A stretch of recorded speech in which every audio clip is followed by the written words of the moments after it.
you go. We're all ready to go now. We're all ready to go. Ready to go. Test 1, test 2. Testing this, testing that. Testicles, wallet, watch. Hi, everybody. My name is Dean. Everybody's here, and it's time to get to it. It's been a fucked up day already. What is it, like? Is it Monday? We're 3 o'clock in the afternoon, depending on when you're listening to this.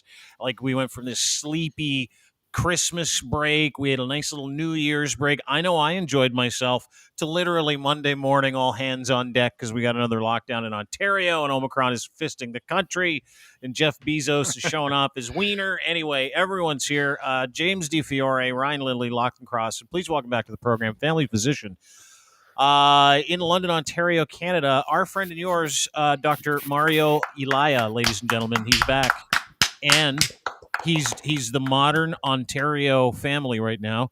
Tell everybody, before we go, you might have to do a whole bunch of different stuff in this podcast other than talk to us. Tell everybody how representative the next hour of your life is going to be for all Ontarians after hearing about today's lockdown.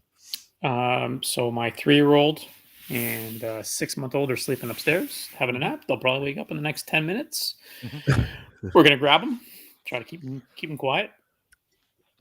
Put Peppa Pig on. Hopefully that's entertaining enough, and hopefully we can talk about COVID. Well, we know James will be quiet then. Turn the volume up. Turn the volume up loud enough. He's a feed him alcohol. Peppa Pig guy, yeah. He's a huge Peppa Pig.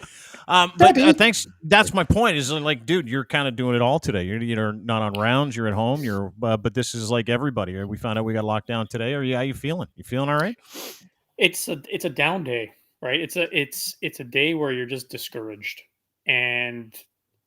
Discouraged, helpless, confused, probably the same emotions that everybody's going through, and more so that there's nothing really. We're going to talk about a few things that we can do individually, and in our smaller bubbles to make some impact. But we're not driving at this point, right? And it's not even clear who's driving at this point.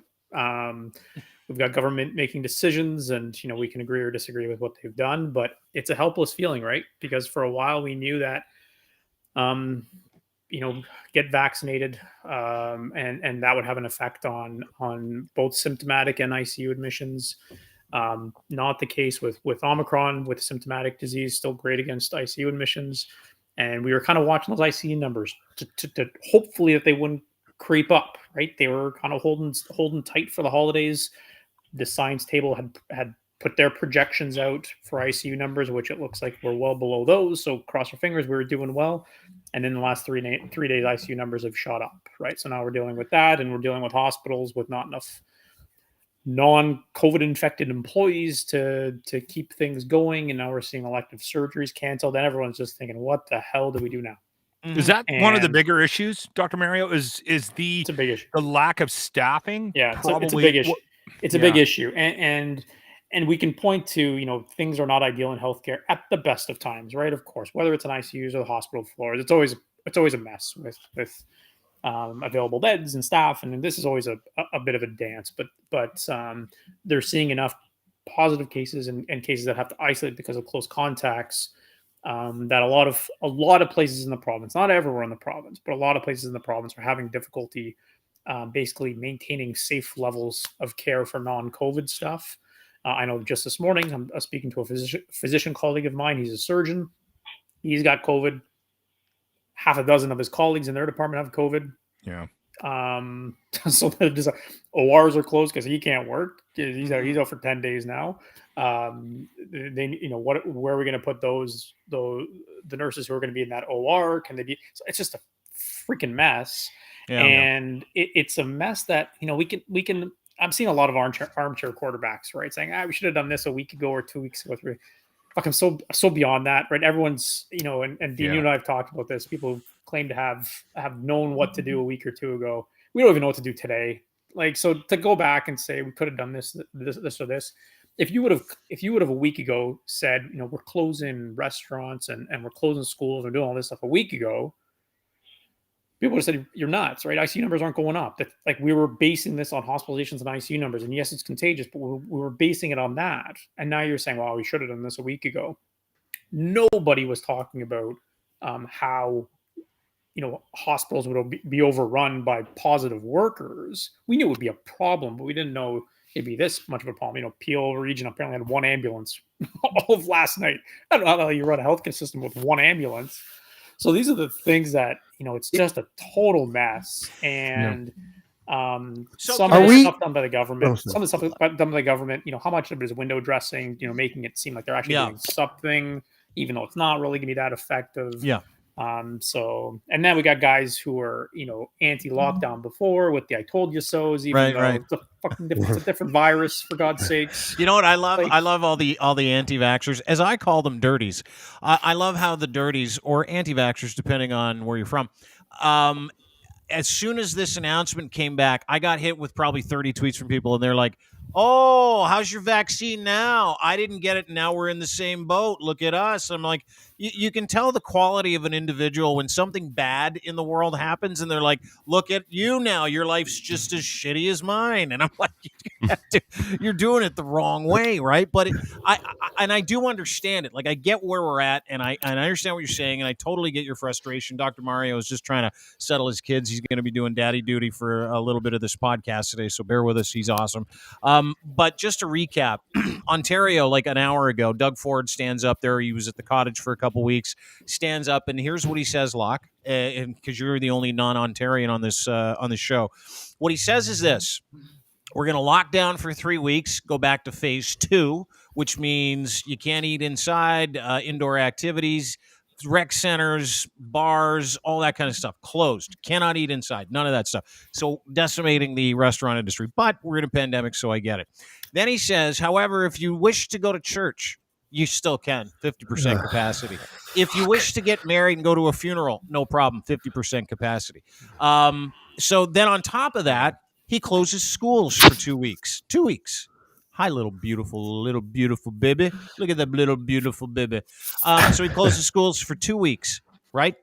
And one of the fellas, and I think he was from the Canadian Press, and I can't remember, was he Toronto Star? One guy got to sneak a question through today to Doug Ford, and he says to him, he's like, "Hey, you've said we're closing schools for 2 weeks, but what are the mitigation factors, and what are you going to do to make schools safer when they come back?" His answer: nothing. We're just going to vaccinate the shit out of the province in the next 2 weeks, and we're going to hope that fixes it. Nothing about testing, nothing about tracing, nothing about vaccine mandates for students, nothing about vaccine mandates for kids, nothing. So in essence, to my to understand, we'll go through the list of these things today, Mario, but did I get the feeling from that press conference that this government is either stumped or tired of dealing with this? And what they're doing now is throwing a blanket. I think stumped is a good one. Yeah. I think stumped is a good one because, well, and it's not entirely. I asked this question yesterday. I'm not sure where. Like, let's take schools for instance. I'm not sure where the pressure was coming from to close schools. Was it coming from teachers unions? Yeah. Was it coming from Dr. Moore? Was it coming from the science table? Was it coming from at hospitals, like combo? But like that's the question that I don't really understand, to be honest, because I've heard the arguments as to why schools are closed. It's because we need to get N95s to teachers. It's like, are we transporting these via horse and buggy? It takes 2 weeks to get N95 masks to teachers if we have them. Like this seems crazy to me. Another argument to get HEPA filters into classrooms. Okay. Sure. Why didn't we do that earlier? I mean, I think it's pointless. Yeah. I think it's pointless sitting here going back and forth about all the hypocrisies of it. That's one of the consistents through this entire pandemic is that that we can sit here and pick apart.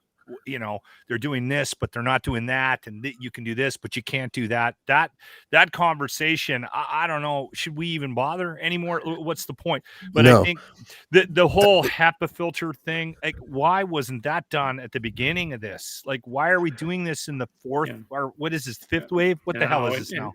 I think Lachlan, I think you nailed it. When like, doesn't this feel like hindsight's not?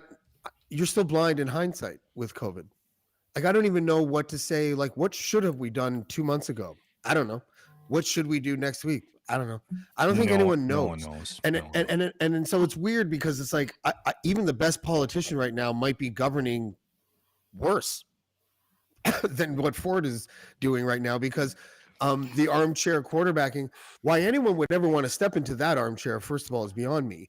And then second of all, maybe Dr. Mario, you can answer this.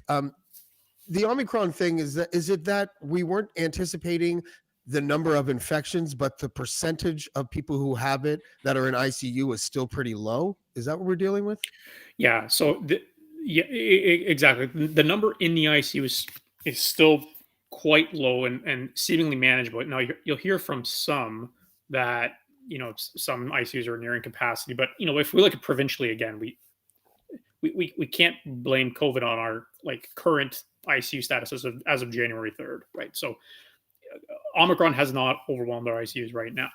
You're starting to see more in the hospitals. Some of that are incidental infections, but there are a number of real Delta/Omicron infections in the hospital that are starting to affect capacity to a certain degree, but those are in hospital for shorter periods of time than previous waves. So you're getting a lot more patients kind of coming and going. I think what's caught people off guard, and again, we've known for weeks that Omicron's contagious, but I think didn't anticipate that it would just continue to blow through and through and through and through. And then now we've got, again, just the staffing issues is part of it. The inability to test is part of it. Thanks for grabbing my headphone there. So it's that's caught people a bit off guard, I think. But like you said, we don't even know in hindsight what's the best course of action with this. With schools, right? We're going to do that for 2.5 weeks, optimizing those things, and then what? So if our community prevalence is still high, we're still going to keep schools closed. For what? I think we saw a lot of struggling with right now, not only in Ontario but worldwide with COVID, is what objective are we trying to get to? Because it was clear for a while that ICU capacity was our laser focus, right? As long as we could keep ICUs okay, we were on the right track. We could manage this. And yes, some people were complaining about long COVID symptoms and that, but most reasonable people understood that we can't keep a virus this contagious at bay just to prevent some chronic viral symptoms, which, what the heck that's not zero COVID. Has never been really a reasonable objective during Omicron. So it was kind of laser focused on ICU capacity.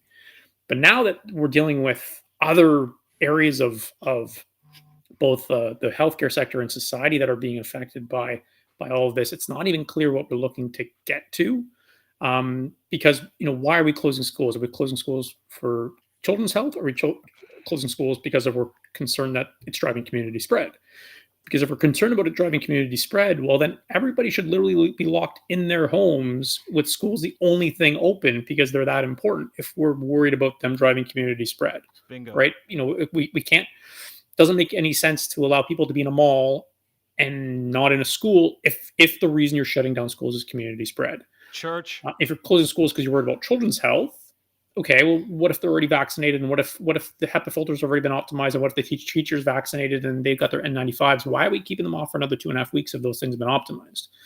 So it's just a lack of nuance and a lack, and again, this is not even as a physician, but just as a member of the public, on the part of the frustration that I know a lot of people are feeling with these decisions. And I don't envy the Premier, the Minister of Health, or Dr. Moore one bit.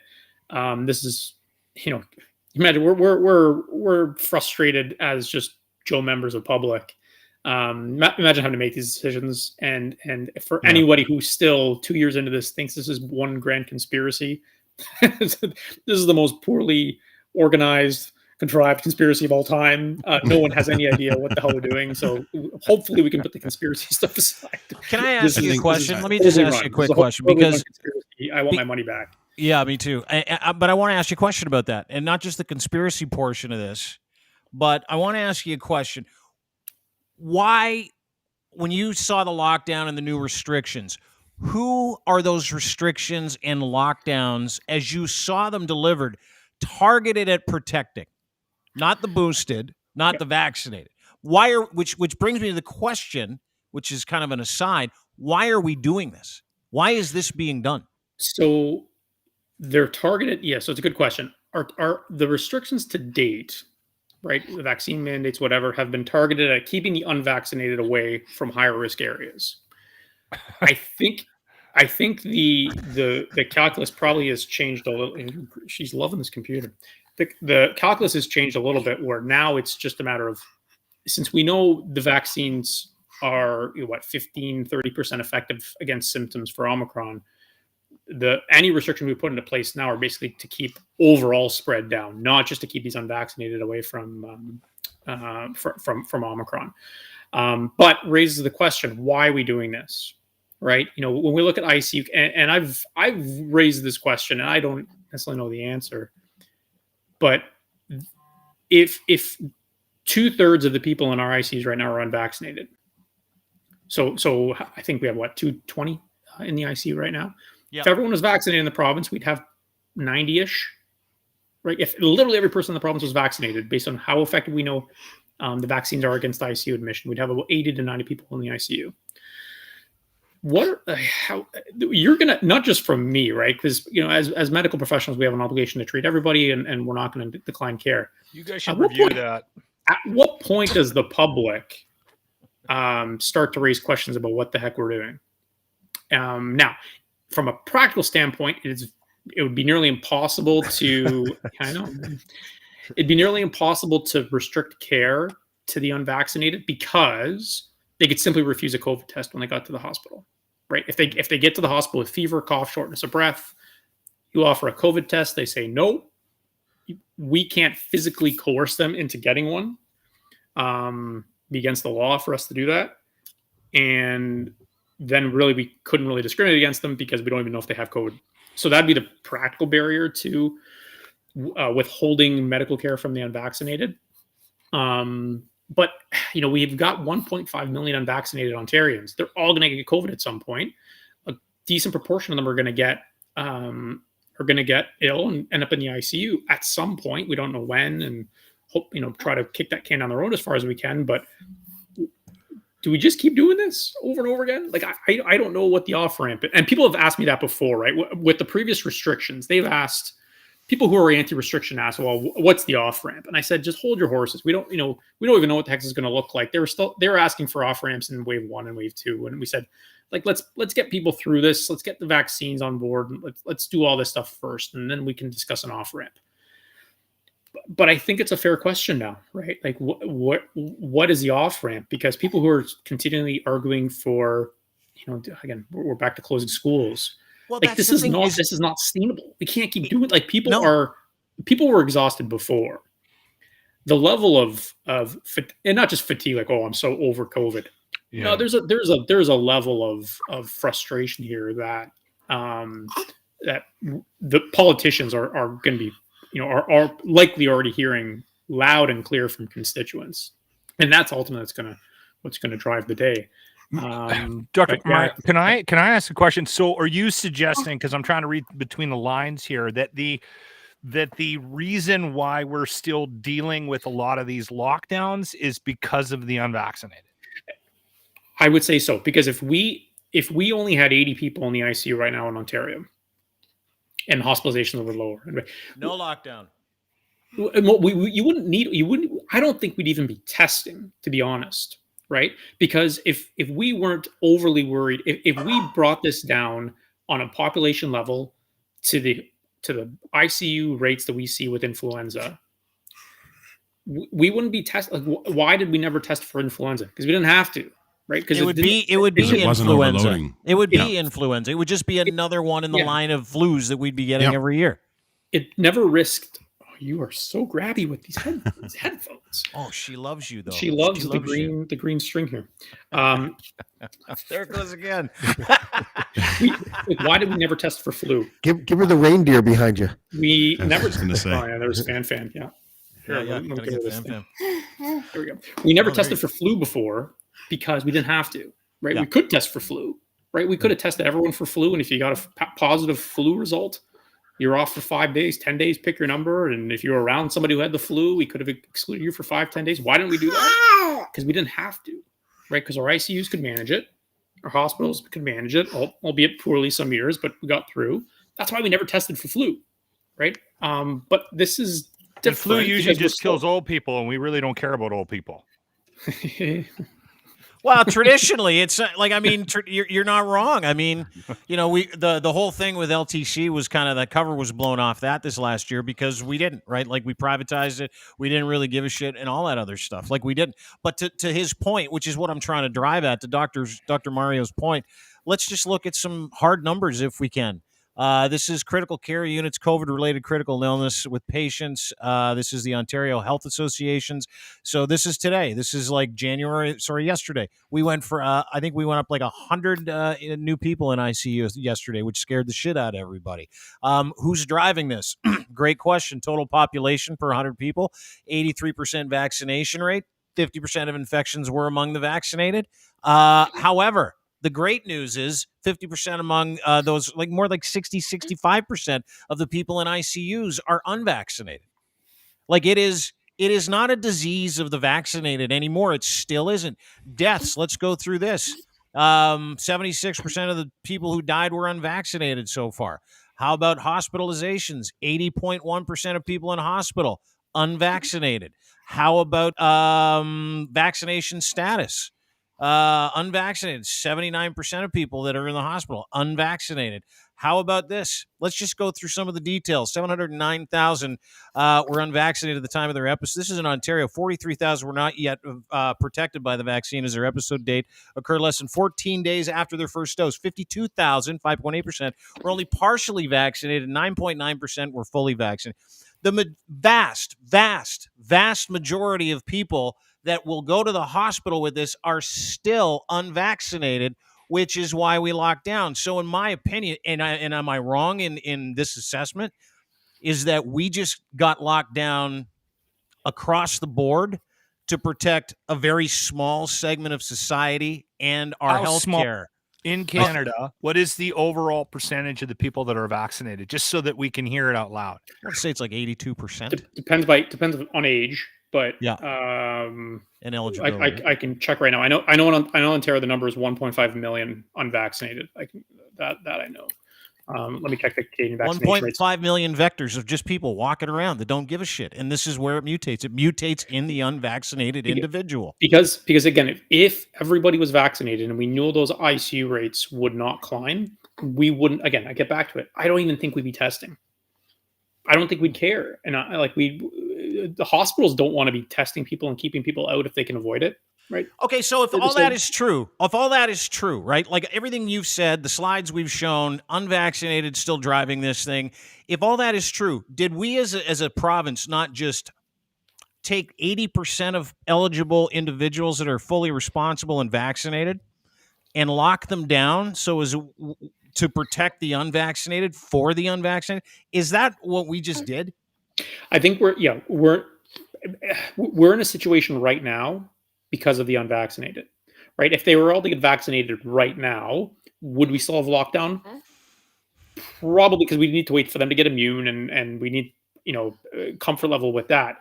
But it's the fact that there hasn't been 100% uptake up to this point, which is essentially why we're at the point we're at right now. So you're exactly right. So what does that mean?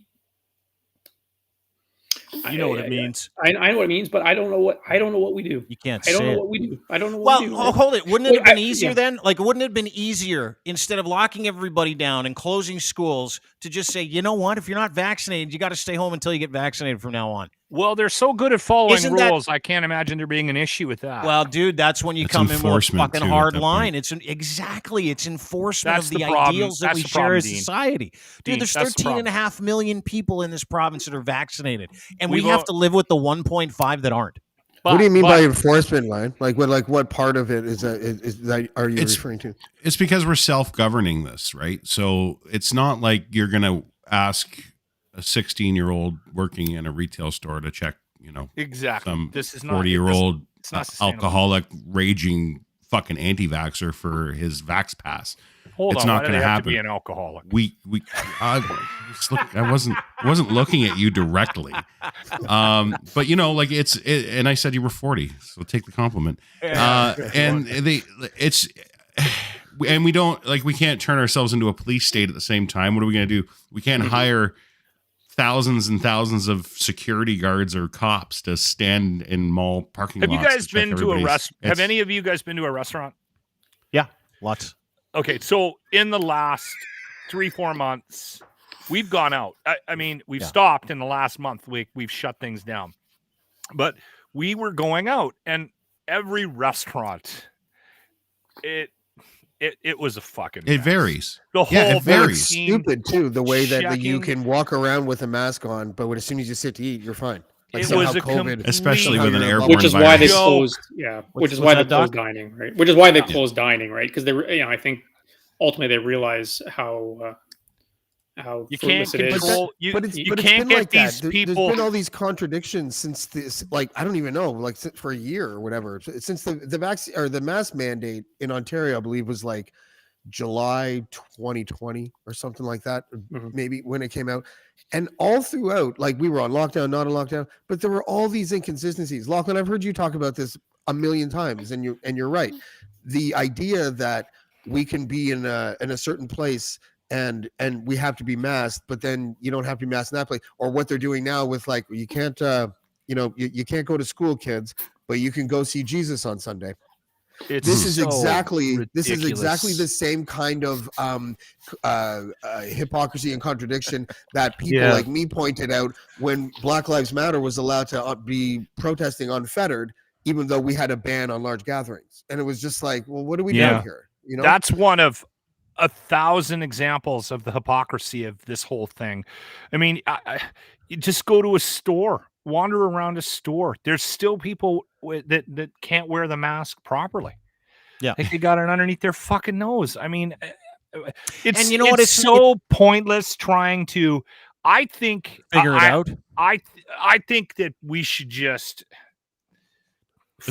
you're on your own. I am so sorry.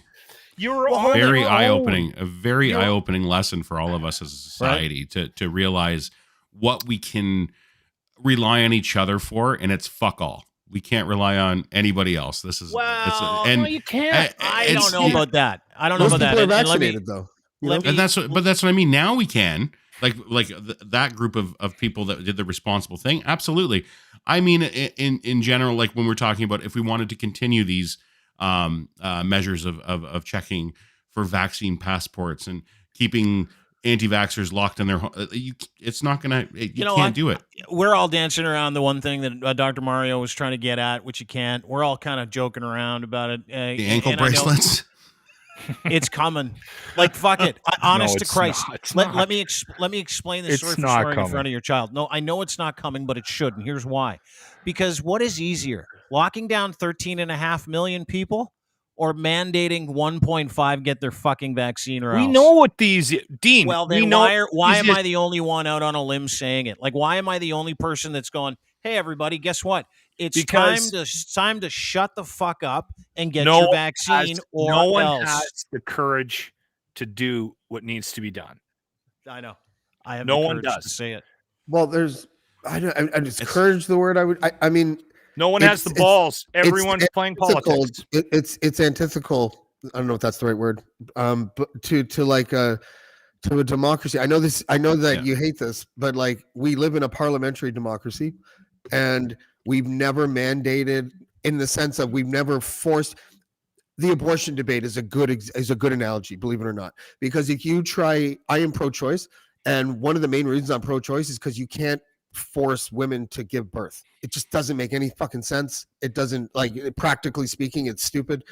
And you can make the exact same argument for forcing people to allow them to have their bodies injected with something. If getting pregnant was you can't do that in a democracy. It's not possible. Listen, getting pregnant. Sorry, Ryan, I just want to slip this in. Getting pregnant is not a result of contagious disease. I know, but the analogy is about forcing someone to do something with their bodies. That's the analogy. James is right. I see where he's going. I mean, it's a bit of a stretch, but he's perfectly.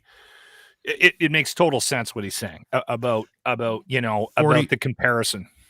45 minutes east of me, there's 350 million people there that aren't going to follow your rules. So what would you like to do with the rest of the world? Because that matters still too. Do we shut the borders down?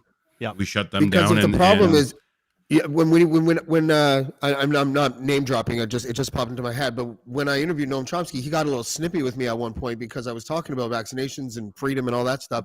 And he's like, "Well, if you want to really do something about COVID, you should make sure that Africa and India are vaccinated, because the same thing that if the unvaccinated are the reason why this virus is mutating, and we have a worldwide pandemic where a whole shit ton of people, like 1 billion people, aren't getting vaccinated, then if we mandate our vaccinations and hold everybody down and jab them, that still doesn't really protect us if this virus is mutating in places like Africa and India.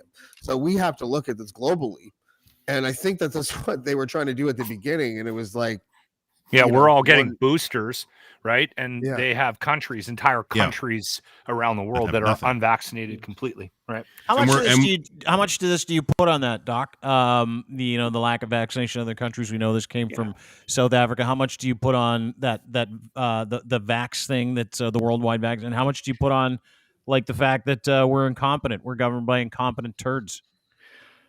So vaccine equity has obviously been an issue for months and months now. There have been a lot of smart voices talking about the importance of getting vaccines where they needed to be across the world. The difficulty is every time vaccine equity came up, so did some other reason for us to get shots sooner or to younger age groups. There was always that conflict back and forth of the government, of our government being accountable to us to get us vaccinated and to get us back to normal life, versus our responsibilities overseas, right? So there hasn't been a period of 3, 6, 9, 12 months where we're like, we're not going to need more vaccines for a long, long time.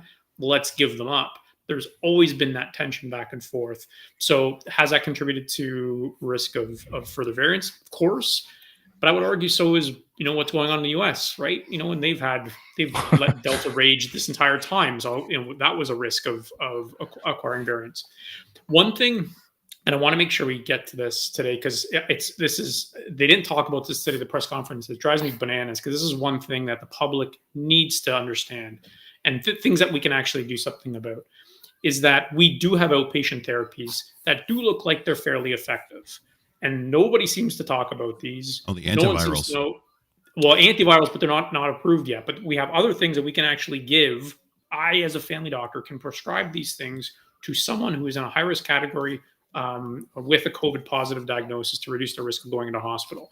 So there's two treatments that your family doctor can prescribe, and there's one treatment that you probably need to be referred to a specialty clinic for. So if you are 70 years of age or above with a high-risk medical condition, so it includes diabetes, immunosuppression. There's a couple other ones there. The Ontario Science Table put together a great document listing out what criteria that would make someone eligible. So 70 plus with a risk factor, or if you're 50 plus with a risk factor, and First Nations. The reason for that is their risk for hospitalization to begin with. So it's not reverse discrimination. It's just the knowing that they're higher risk. So if someone has COVID and qualifies, you can reach out to your family doctor and be put on. So treatments are inhaled budesonide. It's a steroid. Some of you with asthma may know the name Pulmicort. We prescribe that, and that reduces the risk of hospitalization and risk of ending up in the ICU, regardless of whether you're vaccinated or not. Obviously, if you're, and really the reason I'm saying this, and I don't know how we do this, but the unvaccinated individuals in Ontario need to know that if you are in a higher risk age group, and you get COVID and you're unvaccinated, please reach out to a healthcare professional to be put on early outpatient treatment, because as much as we're kind of shitting on the anti-vaxxers here, they do have a huge role to play in taking care early to make sure they don't end up hospitalized. So I had this conversation with a patient of mine in our office. We're going to be looking at getting out some blasts direct to those who are unvaccinated. But the tricky part is, and this is a consequence of how the pandemic's gone, we don't trust anybody. And their social media environment is now siloed, right? They're watching my Facebook Lives. Probably not. I'm watching your show. I hope. Yeah. I don't know. Yeah. Well, I think would say that. Go ahead, Doc. I was going to say that. So if any of us do have tentacles into an unvaccinated population, right? A friend of yours who is unvaccinated and you still have on social media, or you still talk to them, and they're open to sharing the message on their platform, which probably has more access to the unvaccinated than you or I. This message needs to permeate, because I was even thinking today, I would have loved Ford and Dr. Moore to mention outpatient treatment today, but then I'm thinking, are there many anti-vaxxers who are watching this press conference today? Probably not, right? Well, not only that, but I don't think the media or the government would ever say what you just said, because I think they have been like crafting their narrative with like the media. Obviously they're always about fear and all that kind of stuff, and they I don't know if they're doing it intentionally or not, but they are sort of engaging in this weird social engineering thing where they don't report on this because they think it might lead people to do that. And I think that if a producer at a news outlet or an editor got a pitch from one of their reporters that was like exactly what you just said, I don't think that they would run it. I really don't. The concern is, and I've had the same concern, and do I send a blast out to my unvaccinated patients saying that you're unvaccinated, if you get sick, please seek care to get outpatient treatment? Would they see that as, well, I maybe don't have to get the vaccine after all, because I have that. Yeah. So that's exactly what this is. But we're at the point where they're not getting vaccinated. They won't anyway. Yeah. You're right. Exactly. There's zero. Someone said today, we need to increase our efforts to getting. Why would they take that medicine though? Why would they even remotely consider that if they're not pro-vaccine? Because it's not a vaccine. They're looking for things that Joe Rogan is promoting. There's a lot of people who have refused vaccines in my practice who take other medications from me. That makes no sense. What was the other one, Doc? Say it again. Sorry, what was the other? You said there was one that you might have to get referred. Oral fluvoxamine. Oral fluvoxamine is the other one that your family doctor can prescribe. It's an antidepressant. It's called an SSRI, same category as Prozac and Celexa and Cipralex.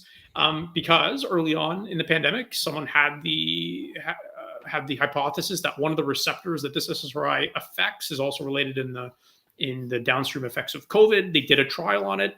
Lo and behold, it works. The same argument that ivermectin people have been making, except, they didn't actually have the trials to back it up. This stuff actually looks like it works. Right. And it's the first time ever hearing about any of this. Like, I've never heard of this before. I've been hearing about it lately. There's been, I've seen it being eked into the conversation. There was a doctor on CBC this morning that was talking about. I can't believe they let him on the CBC. Right? Isn't that CTV watching the CBC, right? How many of these people are watching the CBC still? Right? None. This is the problem. This is the problem we're going to have. And how do we get this message? Because really, how do we get these ICU numbers down? How do we get these hospitalization numbers down in the unvaccinated? I got an idea. Treat everybody with something radical. I know. Let them die. Leave them in the hallway or in the parking lot. Yeah. But things we can actually do. How do we get this message out? So this is where. So again, 2 treatments. Oh, we can't actually leave them in the hallway to perish. Is that what you're saying? No, we can't. Well, that happens in Ontario hospitals indirectly, but we can't. Yes, I know. That can't be. Was happening before the pandemic here. I don't know what happened to Terry. Did you see him? Go ahead. Third treatment. So this one's not is the monoclonal antibodies. So this is an IV treatment that would have to be given by specialists. Only really to the highest risk individuals. And again, this could be a referral. Isn't that expensive? Yeah. Yeah, it's like 20 grand or something like that. Again, government is funding this because it's cheaper than an ICU admission. So this is why a colleague of mine in Hamilton, Dr. Zane Chagla, he's doing a lot of monoclonal antibody stuff. It's working out great. So again, these are things we can actually do. Thing is, we need to get that word out that these things, again, these are not 100% effective, right? Vaccines, we talk about, comparison to vaccines are still far, far more effective in preventing. That's why they're continuing to hammer that message. For sure. It has to be because if you're avoiding the vaccine for whatever reason, it's a bad decision. Yeah. Right. Yeah. So why give somebody an alternative? I know. But as a system, though, we have to understand that those who are unvaccinated won't be changing their mind. And we need to mitigate the risk to the system. And that involves getting them treatment early, regardless of whether we think it's inferior to other options. And we'd prefer them to get vaccinated, of course. If they're not accepting what is probably a safer option, truthfully, than the things I've laid out there, if they're not accepting vaccination, then these other things are options if they actually do get COVID. Shouldn't it be said out loud that those treatments are also dependent highly, the success rate of them dependent highly on when you get them? Yeah, for sure. Absolutely. This was this is part of the reason why the PCR eligibility criteria changed in the province, is that people who are high risk were just ending up in the same queue as everyone else. Couldn't get a test. They didn't know whether they had COVID. They didn't even get tested, so their doctor didn't even know they had COVID. So their doctor couldn't reach out to them and tell them you're eligible for these treatments. 7 days goes by. Thankfully, they're better, but could have gone a different direction. So those people needed to be prioritized for actual PCR tests to confirm they have COVID, so we get them on the proper treatments. So that was a big part of the calculation for why the PCR criteria changed, because we do have outpatient treatments, and this is before antivirals were even approved. Right? Hopefully, friggin' Pfizer. That was my question. How close do you? I know you might not have the answer, but how close do you think we are to emergency use authorization like the U.S. is? Probably like given how poor politically this is for the government of the day here in Ontario, you're going to see a lot of pressure to have the antivirals approved, and rightfully so, right? It's not just the kind of a greasing of the wheels. These are things, the FDA has already approved it. The trials look good. There's no real reason to be overly skeptical about, especially the Pfizer one. The Merck one, the Merck one doesn't look that great. Question about it causing more mutations than that, but the Pfizer one looks pretty good. So we talk about what's the shits too. The Merck one gives you the shits. Apparently, we talk about what's our out from this. Our out from this could very well be. So does the ivermectin. Yeah, the ivermectin. No, not if you take the right dose. That's only if you don't do a proper primer of hydroxychloroquine or whatever that fucking shit. Go back to you said our off ramp. You said you were going to say something about the off ramp. Could it be outpatient treatments and antivirals? Very well could be. Right? Very well could be. Yeah. It's probably going to be, because we're going to need something, and that something probably is not going to be restricting care to the unvaccinated, right? Just because of that's a big leap. That Pfizer one I was looking at, they were saying that the number of people that recovered that were very, very ill, even vaccinated, was 100% survivability rate. Yeah, nobody died. And the cost, and even in the unvaxxed, it wasn't that bad either. Yeah, for sure. And there's going to be a cost to it, but again, it can't be any more expensive than what's going on here. It's interesting that a lot of you hadn't heard of these outpatient treatments. And it's just the crazy nature of both traditional media and social media, and like how difficult it is to kind of and how unpredictable it is for certain things to break through. Like, you figure how much air has been given to friggin' ivermectin for months now, something that doesn't even work, and it gets Joe Rogan does it every week. He talks about ivermectin. Actually things that he brings on guests to support talk his about it. Ridiculous. And we have something that actually works, because what I was talking about before with how do we get our tentacles into the media, the media atmospheres of those who are unvaccinated. Joe Rogan is that guy, right? For a huge proportion. So if he went on one episode and said, budesonide works, fluvoxamine works, if you get it, go to your doctor, that'd be huge. But that's huge. His lack of responsibility on the broadcasting side of things is just it's absolutely criminal right now with what he's been doing. And he keeps doubling, tripling, quadrupling down with his narrative. It just it's the Dr. Malone thing kind of put him over that. I mean, and I don't even know anything about the Dr. Malone thing except for what I see people tweeting about. But I haven't. Talking about the big jerk off they had the other day live on Spotify. A young lady present. Oh, sorry. Pardon me. I didn't know she was listening. I couldn't believe it. Did you guys watch it? Yeah, I watched it all 2 hours. Wrote an article on it. Poor guy. I have never in my life seen anything so fucked. Never. Yeah, no, it was a I won't like watch we just sat and listened to Dr. Mario talk about therapeutics, like some legitimate therapeutics for unvaccinated people if they get really sick, which we haven't heard of, and I'm really thankful we did.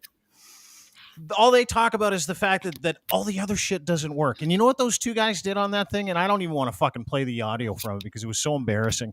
But Dr. Mario, tell me if I'm wrong. The stuff that we played, the stuff that we saw from Rogan and Malone was two guys stroking each other, talking about how much they need each other for this movement to be able to decide what you wanted to do with your body, and then gave a whole bunch of podunk information about mass formation psychosis, which is just psychosis, and neither of these two guys are legitimate psychologists enough to diagnose 90% of the fucking population of this planet.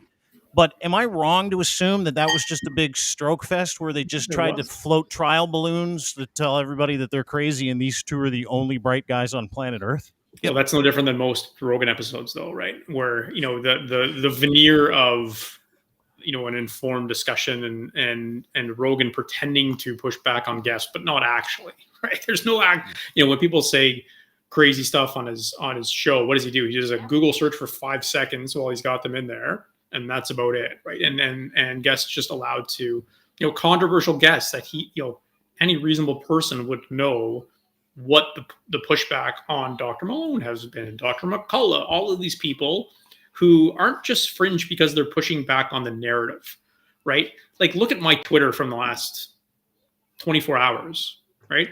Yeah, you got spicy. Back on the narrative, right? You got spicy. Very out of character for you to tell people to buzz off. Yeah, but it's there's an interesting evolution that's going to be happening here, where there's a middle ground, and again, the middle ground is not always the ground to be valued, but in this case, you've got people I think that are being way too quick to close things down and way too simplified in terms of it's just we should have closed down 2 weeks ago, and people I disagree with, and then there's people but you make a comment like that on Twitter, and then also, I was seeing this, my comments, people who are anti-vax and people who are saying, this restrictions have been bogus from the very beginning. I'm thinking, you guys are way off too. So we're stuck in the middle here thinking, geez, like where is the middle ground for us? And there are a number of health professionals, and they message me privately, because really, if a lot of us keep a lot of our opinions under wraps because we don't want to draw fire from either side, right? And a lot of health professionals who I would argue were actually COVID zero proponents of the concept of getting COVID to zero, so fairly aggressive in terms of restrictions, who disagree with that decision to close down schools today. And one colleague of mine in Toronto, he's got tens of thousands of followers. He's got, he's very well respected intern, is pushing back on it, and just he's taking shit from people who are advocating for closing schools. So there's a fine line. And one thing that's been interesting is that the fact that Omicron is such a different virus has not prevented, we talked about this a bit earlier on, but has not prevented people from using this as a, I told you so, where you guys mentioned the vaccines. Your vaccines don't work. See, what the hell did you do it for? Okay, well, vaccines still work against severe illness, so they do work. So, the fact they don't work against all symptoms was never anything we were promised, right? It worked for 3 consecutive waves, and the idea that vaccines were going to work against all symptoms indefinitely was really never a dream you were sold. But if that was your understanding, then so be it. But then people saying, someone, a physician colleague of mine commented that did Sweden do it right then? Since we're at this point anyways. Like, no, Sweden didn't do it right, because a lot of people died needlessly in Sweden with a virus that was not as contagious as Omicron, that was more deadly and would have, caused needless suffering. So, it's going to be an annoying piece to this story over the next year, probably, of the this was all a big waste. Why did we do any of this? Whereas, no, we did this for a reason, right? The fact that I disagree with restrictions today doesn't mean that they weren't appropriate during wave 1, 2, and 3, because, again, different virus, right? But Yeah, I was sorry. I was just going to say also the one size fits all solution is something I find troubling because I live in a riding that, according to Imgren's graph that he put out yesterday about the municipalities that have a higher shot of being more contagious. Sorry, I'm butchering it, but it was basically that. I live in a municipal area where it is the lowest. It's like 11%, and it goes as high as 70% in some places. I think like Brampton or Durham Region or something. And so we're all like, I think my kids should still be in school because the town that I live in has had one case in 2 years, and my kids can't go to school now. And now they have to look at a computer screen for 3 hours a day. They promised us like regional reactions and regional action whenever this was happening. That's what they promised every wave. They broke a promise, but they didn't. Yeah, crazy. And then all of a sudden, it's just. I think you're right. They just kind of fuck it. Yeah. Just everybody, The problem is we can't have nuanced conversations anymore. You just can't. And they sit back in boardrooms before they go out and step in front of podiums, and they have these conversations. And the issue is that a long time ago, and this is a product of where we are right now. We stopped being able to be honest with anybody. We're not honest with ourselves. We're not honest with the public. Our public officials aren't honest with us. Everyone is playing politics nowadays. There's always an agenda before the release of any information, and there's always a discussion behind the scenes about the best way to filter it to a dumb population. And we're hurting it. It's hurt us in a pandemic. It's killing people. And it's not gonna get any better until we start to get leaders that step up to a podium and just go, listen, if you're not vaccinated, there's a really strong chance that you're gonna die from this. Good luck. Everyone else, you guys can go out to the restaurant, and that's never gonna happen because we have somebody behind the scenes going, yeah, we can't shut down the churches, Doug. Remember, 85% of the people that voted for you are Christian. Like, there's too much of that shit right now happening in the world we live in. And unfortunately, it seeps into every one of these decisions. All these decisions are based on those types of conversation behind the scene. We can't trust anybody to be honest with us anymore. Go ahead, Mario. Go ahead. One thing, so getting back to that, the people who are, again, I apologize, I'm being chirped from my headphones here. I don't have time to untangle them. I do not have time to untangle my damn headphones. He has one hand. It was a cheap shot. It was a cheap shot. You're doing your best. As much as I'd love to untangle them for you guys, I don't have time right now. They've been really bothering me. I got OCD. Right now. So yeah, you're stuck with them. Sorry, guys. Yeah.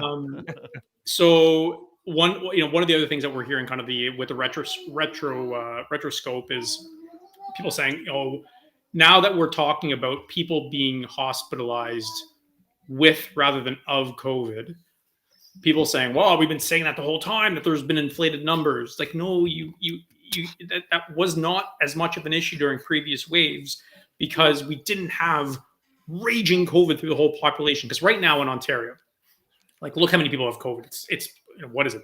Probably 5 to 10% of people have COVID right now. So you would assume. Oh, dude, I know like 30 people that have it. Yeah, like the first 5 waves, I was like, I know like 2 people. I know like everybody I know that has it now. Everybody. So if you look at people who are hospitalized now for an unrelated reason, okay, if they're tested, 5 to 10% of them are going to be positive now. Okay, so we know that if you just take COVID hospitalizations now, it's probably going to be a bit of a, there could be a bit of an overcount, and we know that, and that's why, again, government's committed to teasing out that data so we get an accurate representation, and that's why Patrick Brown's been on it. But people have taken that and saying, I know we've been saying this the whole time. They've been inflated from the very beginning. It's like, no, cases were never this high, so you would not have expected patients to unrelated to their illness just randomly test positive for COVID, and that to actually be a meaningful number because not enough of the people in the population had COVID. Same thing with death numbers, right? People saying the COVID deaths were deaths with COVID rather than of COVID. Again, in a situation where people in the population disproportionately have it, and you have a lot of a lot of high prevalence, of course it's going to be an issue. But that has not been the case in previous waves. Oh, this you're driving me crazy. It hasn't been an issue during previous waves. So, could there have been a few overcounts here and there in the past? Of course, but it wasn't a big issue. But of course, now that we're actually acknowledging that that's an issue during this wave because of high prevalence of Omicron, you're getting people saying, it's now you're admitting it, right? And we've been saying it all along, but now you're admitting it. It's like you guys are pinheads. Like you can a la carte your narrative. You can a la carte your narrative with anything now. Yeah. I mean, every side, every corner of the globe that has a different narrative. You can a la carte anything that's gone on in the last 3 years, and you can use it to bolster your narrative, can't you? How many people worldwide have died of COVID? 5.7 million. Okay, let's say that they're 50% off. That's still 2 million people. That's where the conversation about the numbers being inflated or whatever. It's lost on me. We're so numb. We're so numb that I read yesterday 1,900 Americans died of COVID. 1900. And I know Louis C.K. joked around about that's a 9/11 every day. Like I know that. I get that. It was a funny little joke and stuff. But I'm used to it. That's the weird part to me. It's like the school shooting now almost. It's like every day that 2,000 Americans die and, 60, 70, 80 Canadians die. And you're like, no big deal. Like, it's a fucking big number still. It is massive. Yeah. Massive. And those Texas and Florida death numbers, you look at them compared to the death rate in California, right? And especially the last 10 months, because what a lot of the anti-vax, anti-restriction people have done up to this point, when they've compared New York and California to Florida and Texas, they've gone back to the very beginning of the pandemic when they've compared deaths. Whereas early in the pandemic, how many people died in New York in the first month due to COVID? It was crazy because no one knew what the heck was going on. Mm-hmm. So since we had some idea of what to do, for sure, since we've had some idea of how to mitigate this, deaths in Florida and Texas has been much, much higher than that in California. Look at the numbers. And so the idea that somehow Florida and Texas have succeeded in dealing with COVID is insane. Again, it's rationalizing it to them, so they don't actually have to deal with the reality that you've actually one of the arguments that I heard about the Florida situation was that so many people had COVID that they had natural immunity to it, that when that second wave came along, they didn't get hit as hard, right? Which is kind of ironic. It's not true. That's the thing. It's untrue. It's wholly untrue. But anyway, listen, Doc, you got your hands full. We'll let you go. But what a cutie.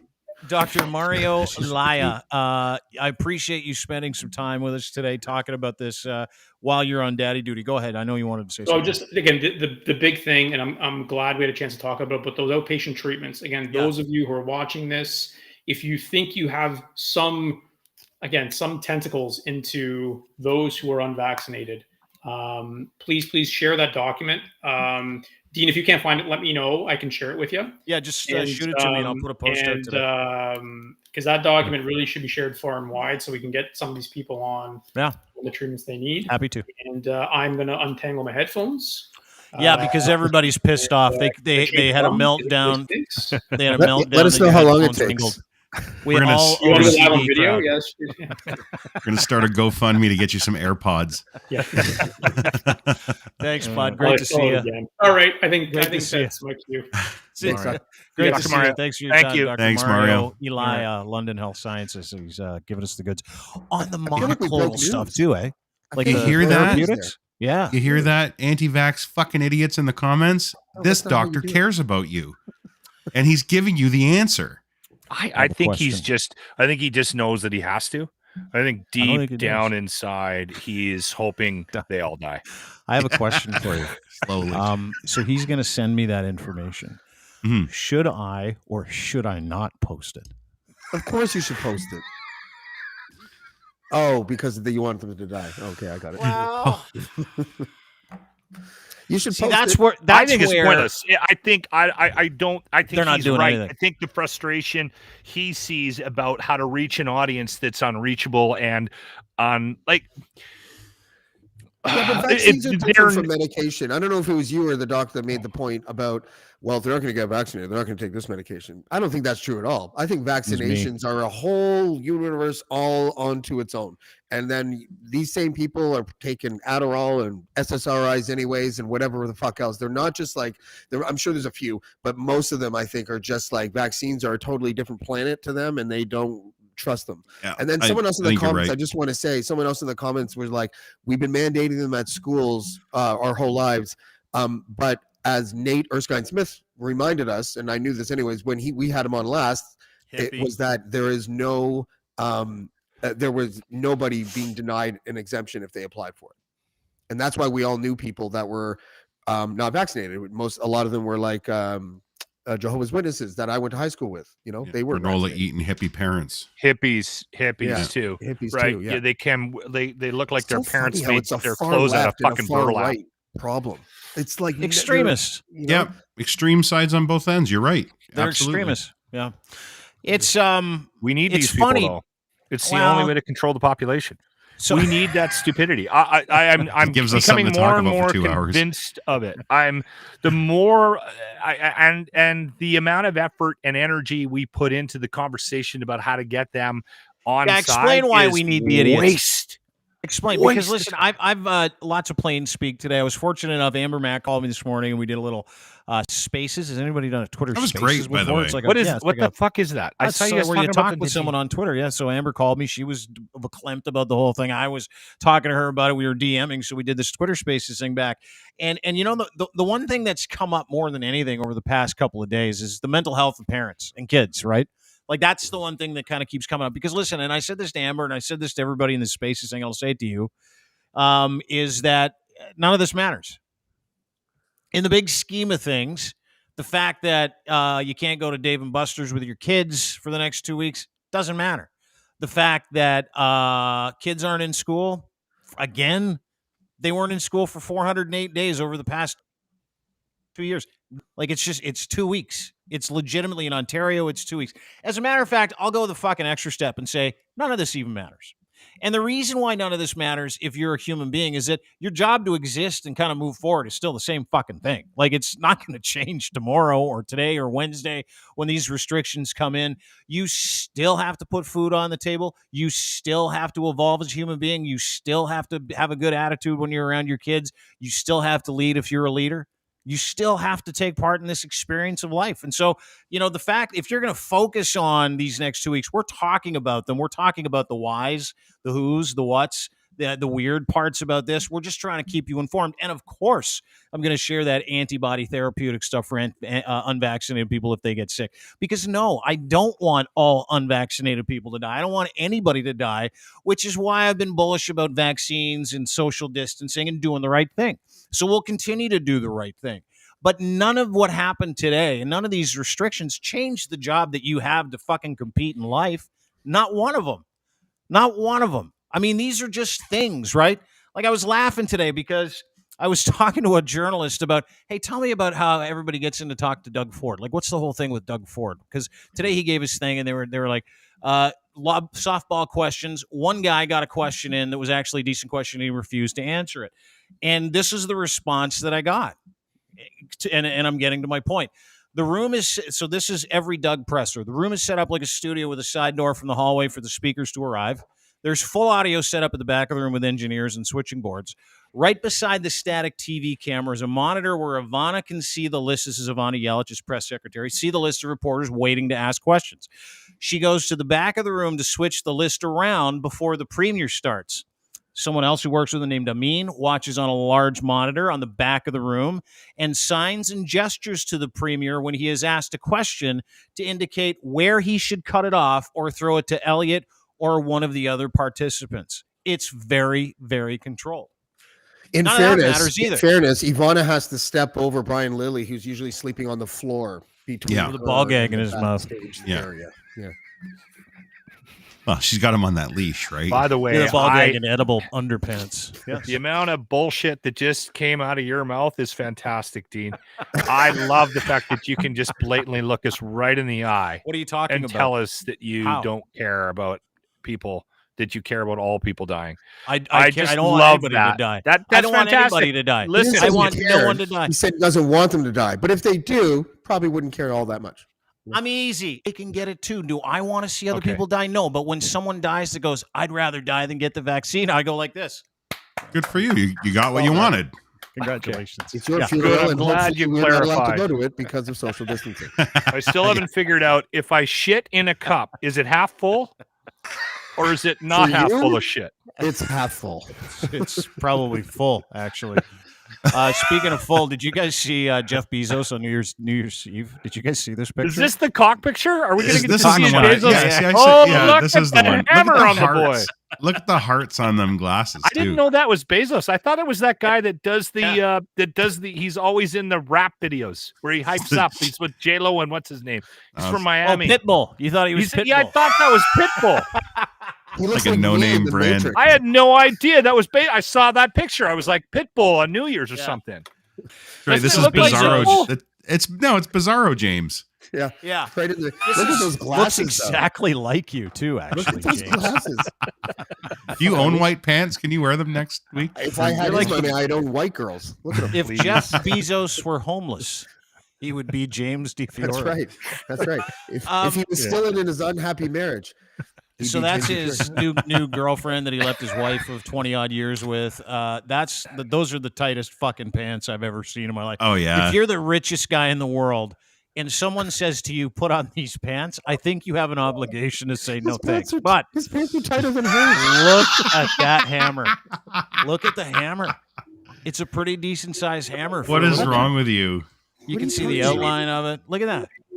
Hey, boys. I don't know. That could be a Bezos. nut.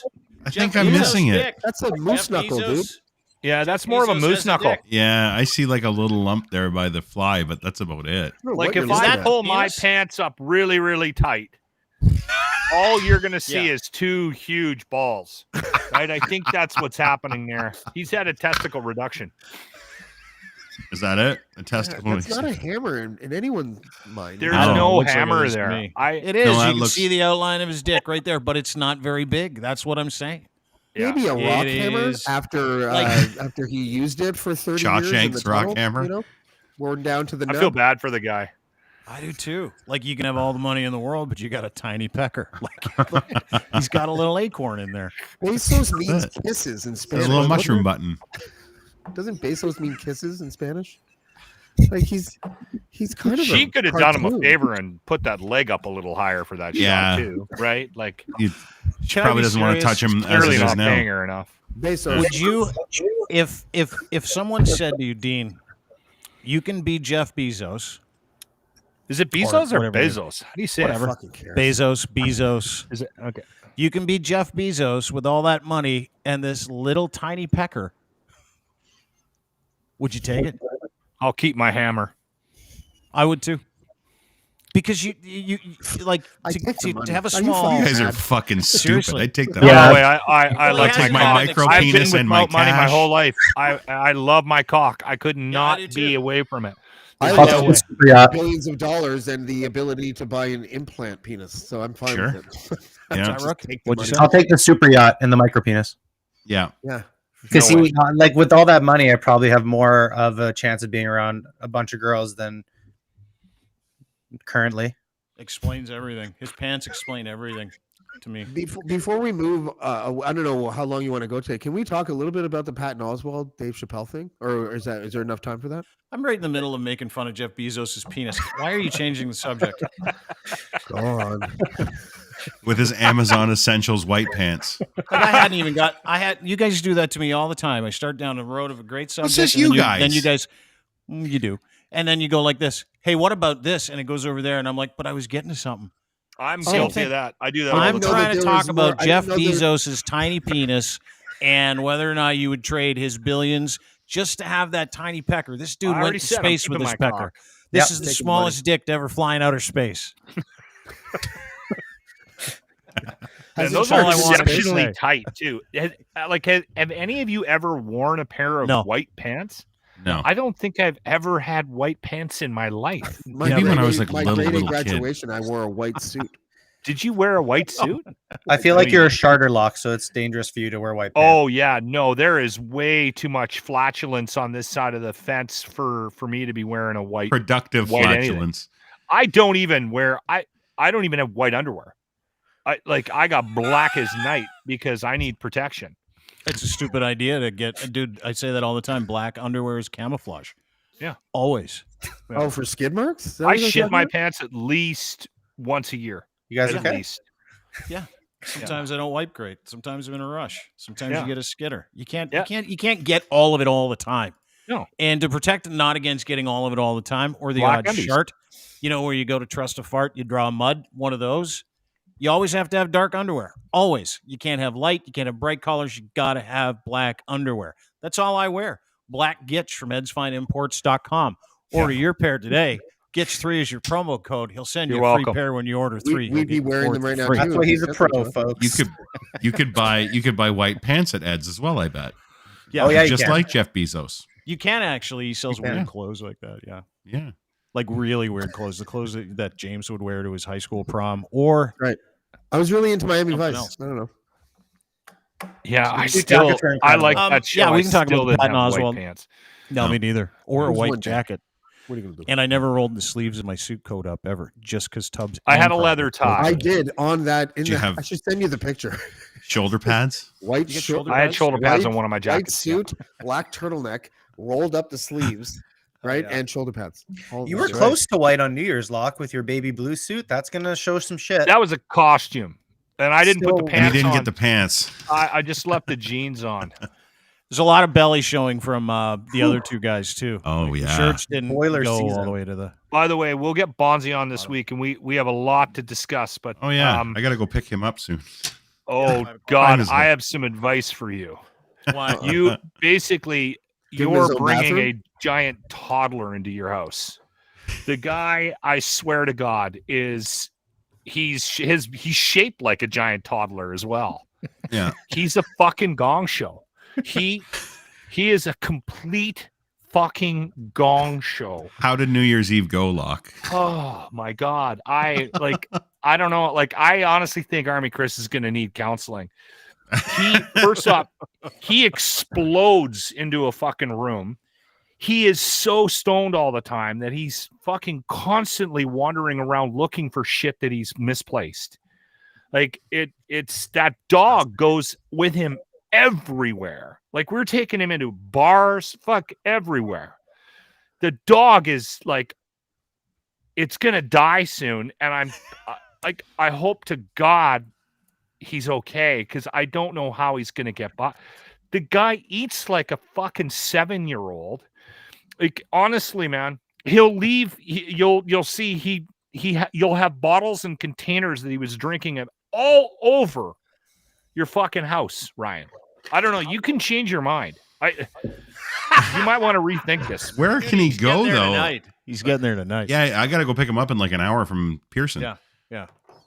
Well, don't you think that maybe it was like the combination of like having like Army Chris and whoever else, and then you, and it was just like he had to party with everybody. But at Ryan's house, it will just be like one home base, and there won't be any other ancillary people that he gets to get fucked up with. Yeah, it's not a crazy environment here at all, and he's also only here for like 2 days. So he's also using his podcast as a dating app.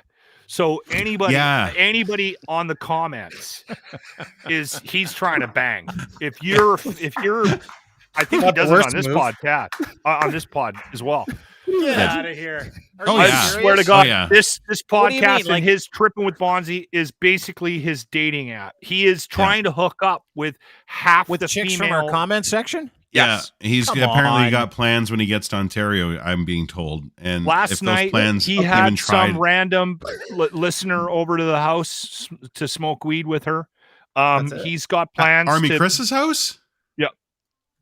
I've heard all about just random. Like, never met this woman in the world, but she commented one day and said he had a nice round head or some fucking thing. You might kill him. I know you guys don't like that whole thing about like, would you ever tell a person that they have a problem? And I know you guys are like, no, I wouldn't. I don't know, man. I think maybe Bonzi's enemy is his alcohol consumption. I think Bonzi. I think Bonzi's issues revolving around alcohol are a part of the problem. I think that's a part of a grander issue with the kid. Like, I think that he shouldn't drink, but I think his attempts at trying to not drink aren't going to be successful until he sorts some other shit out. That's my opinion on it. Yeah, he also shouldn't announce it. He shouldn't tell people that he's going to stop drinking. He should just do it. You know, he can't say no. I wrote a piece about that. He can't say no to alcohol. I mean, it's not in him. So you guys his see lack of post success will see this post by Linz, and I quote, "You're taking part in Dry January? Cool. Now could you shut the fuck up already?" Yeah, it's a good point.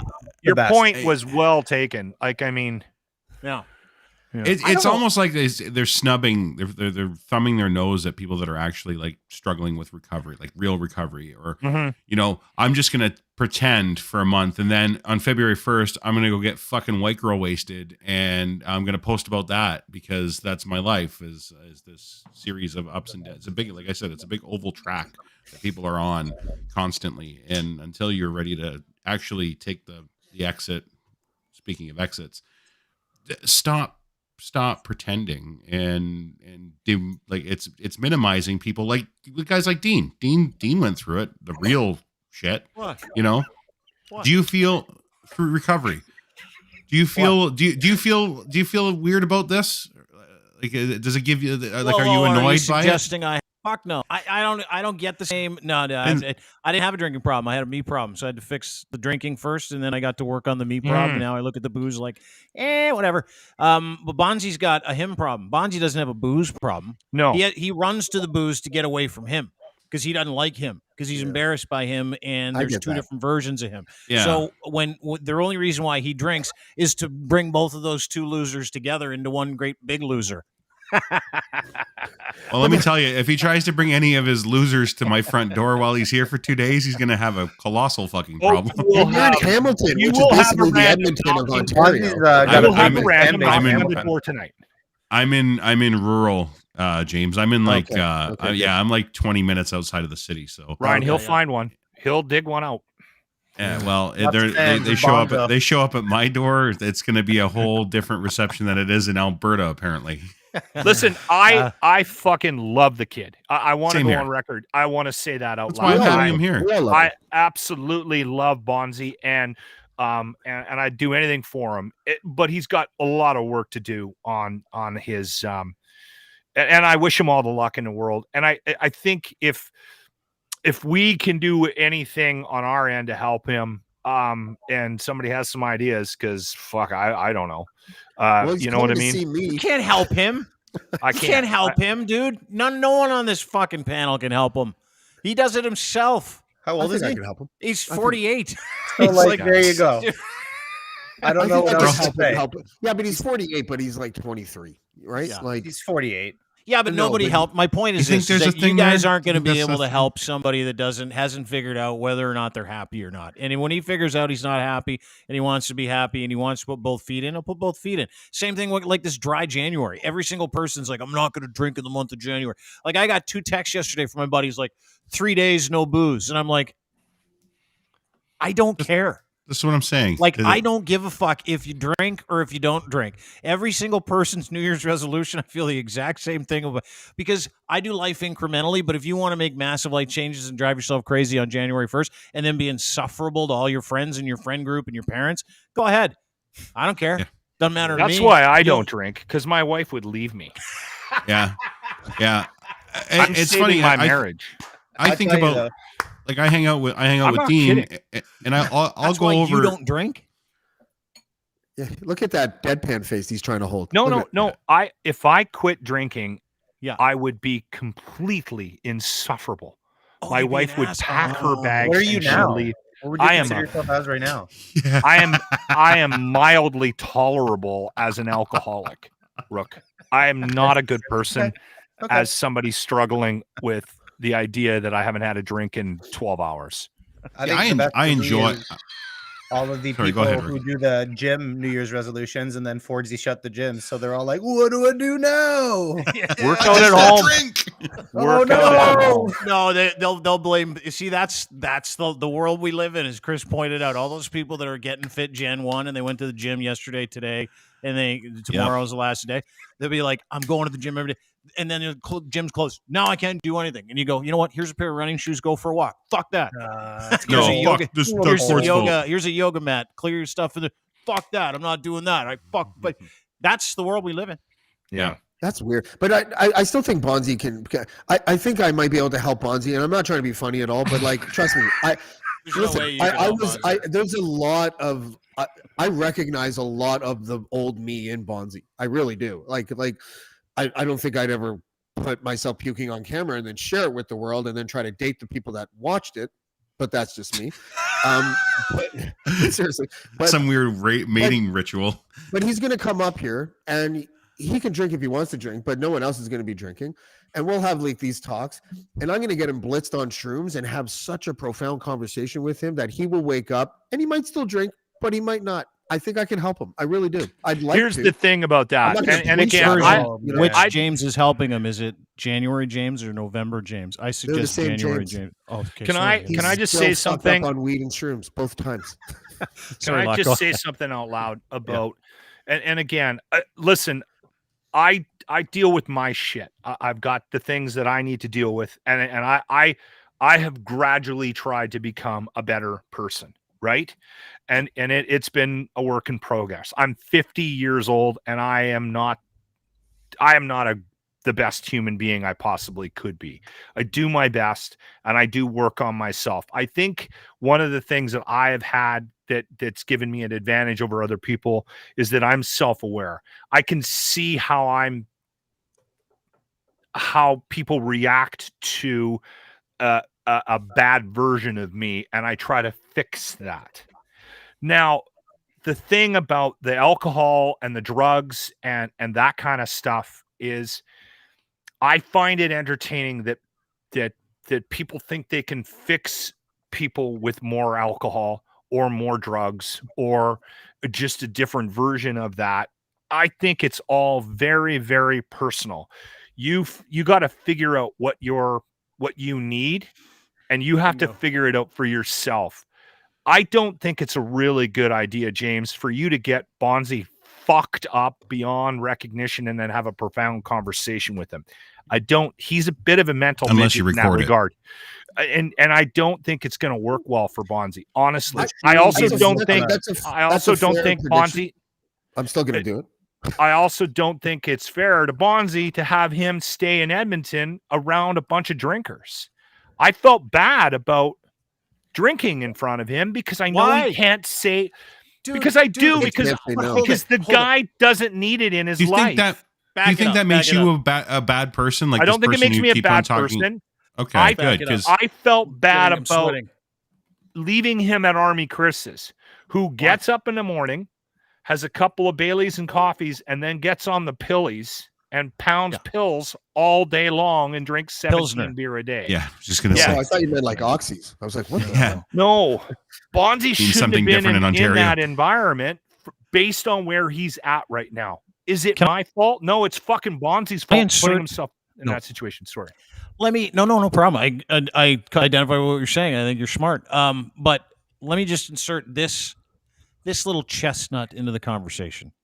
Bonzi's a 48-year-old man. He doesn't want to drink or do drugs. He doesn't have to do it. But when you get around him and other people are drinking, and if he says he has to, that then goes from being your problem to his problem, which is where it's always been. It's not your fault to prevent people that have drinking problems from drinking. Just like you, if you know that there's, and listen, do I have experience in this? A bit. The people that want help will go and get help. The people that don't want help will give you the Heisman, tell you nothing's wrong, and just keep floating through life until one day they have that decision made for them. Is Bonzi there? I don't think he is. I don't think he's there. I think he's got a him issue, a psychological issue, and I don't think it's helping him, right? Like, you know, this video made me laugh. And it was also kind of sad because we know what he did the next day, right?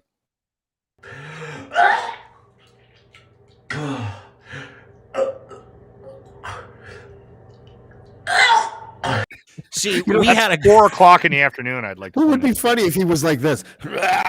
So, babe, any girls out there want to date me? You can reach me at Ponzi. Like, hit me in my DMs.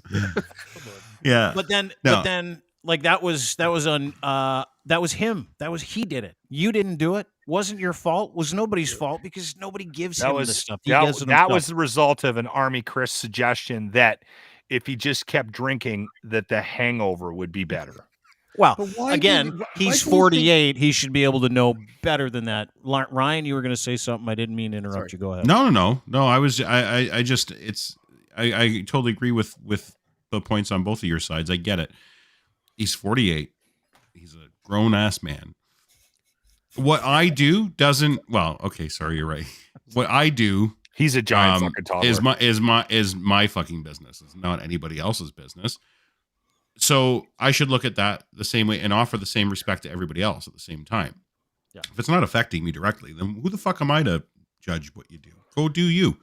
You want to fucking drink yourself into a fucking early grave? That's your fucking problem. It's not my problem. There's booze in my house. Don't get in my way. There's vodka in my house. There's like Bailey's in my house somewhere. There's like a big 40 of like wild turkey or some shit somewhere in this house. Double-ended dildo. I don't. No, it's not double-ended. Anyways, but I don't have to tell him that it exists. And am I allowed to like say sorry? That's for like people that don't have problems. Like, what do I do in that case? I don't know what the answer is, James. I understand what Dean's saying. Let him drink what he wants. I didn't feel. I want that in my house though. I didn't feel good about his stay. That's all I felt, and I shouldn't. I felt a little guilty about the situation that he was in here, and what that impact may have had on him, right? And his opinion of this place as he's leaving. Again, that's not. I'm putting that on myself, right? If he goes to your house and you get him fucked up and he disappears for 3 days, wanders in the bush naked, you're going to feel bad about that, right? He finds my cat. It's just human nature. Especially with Bonzi, Ryan, sorry, especially with Bonzi. Bonzi is one of those guys you want to we all have friends like this that you want to help the fucking guy out, right? Like he's that guy. He's so likable. He's so needy that you feel almost obligated. And I know Dean can say what he wants to say about, it's not your responsibility, Locke, but Dean, you take a lot of responsibility for the mental health maintenance of Bonzi. I know you put fucking hours and hours on the phone with that kid. It's not a project. He's your friend. Like you guys are my friends, right? Like it's same with every single person here. I've had honest conversations with every single person here, and I'm no Swami or mental Sherpa, but it's really easy to come back to the same thing, which is, hey, I do me. I'm in control of me. You're in control of you. I can give you the information that's helped me if you think you can be helped, and I'll be your friend no matter what. Like, it's just whether you choose to take any advice from anybody to make your life better ever, I'll still be your friend. And I think that's what I'm talking about, though. Like, I'm not trying to treat him like, listen, man, you got to listen to me because I've been there. I'm not going to say that. Like, I'm just going to, I wasn't suggesting have an open conversation with him about, like, hey, man, like, Lachlan, what do you think you're doing? A friend of mine sent me a video of his hangover the other day. I didn't say a word. You guys want to see it? It's tough. I don't really care. Yeah, it's tough. Watch it. Not good. Part of the problem was, but can you make my face look fatter too? By the way, part of the problem with that video was a friend of mine dropped off some venison. Like he's a big hunter, so he dropped off like a roast, and he dropped off like these smokies and some steaks, and he always gets his butcher to do up these. That was a big inhale in that washroom, bud. Look at his face. Yeah. I was in a lot of pain. Thank God for do we talk enough about Preparation H and the You do. success that has in my on You my do. ring? Can I play the rest of this? Like, look at his face. That face, I know it. That face is like, I got no sleep. I drank too much, and my asshole's on fire. On and fire. I just want to go to bed. Watch this. Not good. It's like that mouth is the mouth of disgust, like self-disgust. Listen. That one. And then just a pan over to the toilet Yeah, paper. Like, I wanted to give you guys proof that I was on the shitter, but then I realized that in one of the videos, one of the shots, my gunt was sticking out, and I was like, not sending that. No, so this guy drops off this meat, and he left a bag, like a big bag of pepperoni made from elk or moose or something. And oh my God, it's so fucking good. And I had one. I'm thinking, I like this stuff, so I'll have one. I just kept going back to the fridge. Yep. And before I knew it, that was on the Friday before I went to the radio station to do the show. I ate an entire bag of that. And then we had pizza for dinner. And then I drank a bunch. Yeah. And the next morning was a rough morning on the porcelain throne. I'll tell you that. Whoosh. Yeah, no kidding. You all right? I'm better. Yeah. Yeah. Feeling way better. With moderation, Locke? I would suggest that I did quite well in for New Year's, because Dean is right. Whenever you're planning on getting fucked up, it's always the worst. I'm talking about the pepperoni, basically. Oh, the pepperoni. No, dude, I have lots of issues with food and things you put in your mouth. It's oral not fixation. if I have pistachios or something in the house, I will sit down and eat the entire fucking bag. The entire bag. I'm the same way. That's why I have this nicotine thing in my hand 24 hours a day, 7 days a week. Yeah, it's like a soother for you. Yeah, it's fucked. Is that Vipe? Is that a Vipe vaporizer? It's a vape. Yeah, it's like this. Literally, the only vice That's I the have company now is that this. paid for me to go to. Can you show the cartridge graveyard on your desk if it's still there? No, it's a big bowl of cartridges. The graveyard. Yeah. But no, I dude, I don't want to judge anybody in the new year. It's 2022. You got to do what you got to do. But it all goes back to the same thing. Like, we were talking about whether or not, this pandemic and lockdown is happening to us. We've been through this time and time again. You're in charge of you, right? We're all in charge of us. Bonzi's in charge of him. If he wants to have a good life, he'll invest into that. This is what I was going to say to Lachlan. Like, Lachlan, when he showed up at in Alberta, did he go to any of you saying, I need you guys to help me? No. Then that means it's not your responsibility or your obligation to help. If somebody asks for help, then you're an asshole if you don't help them, if you have the means to help them. If that's a good point. If you're just putting it on them, thinking that you need to help them, then you're a fucking asshole too, in my book, usually, because you're overstepping what for a 48-year-old. He's not as much as we make fun of him for this, he's not a child. He's not a ward of the state. Like, he's not. It's not your responsibility. It's Can not. I just clarify? I just want to clarify something. I just want to have a really good conversation with him, where where I'm not gonna. It's not an intervention. I'm not gonna try to I didn't want to give that impression. If I gave it, then then that wasn't my intention. But what I would like to do is just talk to him about him. I want to get to know him. I've never met him, right? I've never met any of you guys. Kind of why I took this opportunity too. That was the same thing. So I don't want you to think that I'm going to be like, my mission is to help Bonzi kick alcohol. It's not like that at all. But I do want to have a conversation with him, and if we happen to broach that topic, to have an honest one, and to let him know, by the way, that of all of you guys, I have a lot in common with Dean as far as my personality goes, and my sort of verbal aggressiveness or whatever you would call it, Dean. How Dean says we're the same guy when it comes to that kind of stuff. But when it comes to shit show James, I am like Bonzi. I was like Bonzi. I was you put a couple drinks in me and it was just holy fuck, will this motherfucker ever shut the fuck up? He's just slurring and acting like a know-it-all.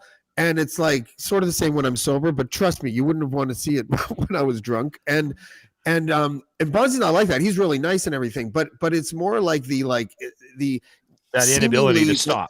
the fact that he's self-medicating something deeper is really what I'm like, what I recognize. And I don't know. I just like, there's a nuanced way of like helping. And sometimes it's just talking and not trying to put your agenda on him, but just like, hopefully the sometimes conversation helping is just modeling that direction, you know, like, sometimes helping is just modeling that behavior, right? Like you don't have to, no one's got to fix Bonzi. Bonzi's got to fix himself. No. And he might be happy. He might be getting off the plane to go and see Ryan in like 20 minutes and he might go, this is the best I've ever felt.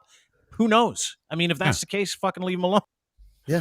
But I will say this, like, Ryan is right by modeling good behavior. Go ahead. Sorry. That's good. Ryan is definitely right. If you overstep your bounds and you're trying to push some sort of help on somebody that's not asking for it, you're just as much of an asshole. But there are certain types of personalities out there where you can't help but want to. And Bonzi's that guy. Like when you're around him, you're like, you want to give him advice. Like he's that. I've got a couple of friends like that. I call them my children. Jimmy's like that. And Jimmy's not like, Jimmy's a bit of a gong show. My co-host, but everybody that is around him wants to start giving him advice. You should see women. Like it's ridiculous. It's like they want a mother instinct. Yeah. Yeah. And it's a personality type. Bonzi's a lot like that. Like I literally, my New Year's Eve, I felt like I had my kids with me. I had Jimmy and Bonzi in the room with me. And I felt like I was the father. I swear to God. And that a lot of that's on me. Right. but it's also their personalities that brings it on them as well. And the fact that we spend so much time analyzing Bonzi, I think is part of it.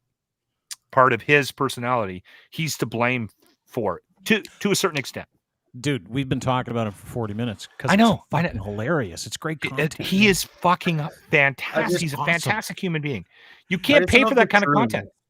What's that, Rick? Best call? I don't know if the shrooms is the best call because I don't know. It's the best. I don't all the calls. But then the demons come up. If there's any demons below, shrooms will bring those out. Exercise in your living room. Rookie, you're so right. I love the guys that do drugs. More drugs is always the answer. Okay. It's not with mushrooms.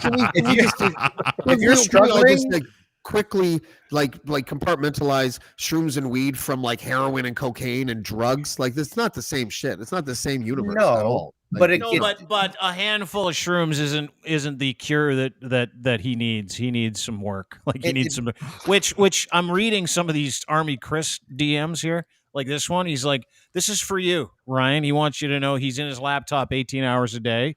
Good. He also wants you to know that Bonzi doesn't don't expect deep, meaningful conversations." That's where you're missing the boat, James. I don't know about that. He had to leave his shrooms there, so he's got no shrooms. I have just thousands of pounds of shrooms. He's fine. But he was microdosing. It's different than going to see the aliens. We're going to go see the aliens, and I'm telling you, he's going to be a new man.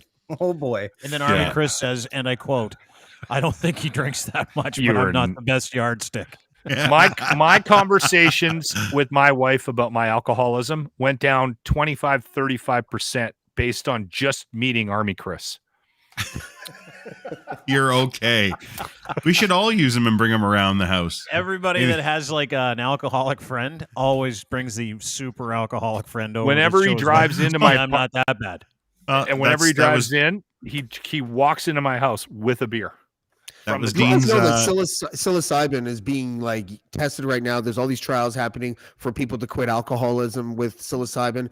To people quit. There's people that a lot of people in studies in the UK have quit cocaine use because of psilocybin use, and not just microdosing either. Like they go on fucking trips for like every sort of 10 days or something like that for 6 weeks, and they come out, and it's been like they started doing these studies like 10 years ago, and like the majority of the people that went through these studies quit whatever narcotic they happen to be on. I'll look up the study, I'll send it to you. Like there are good reasons that shrooms are different from alcohol and weed and all these other things. There's actual therapeutic things, and same with MDMA and PTSD.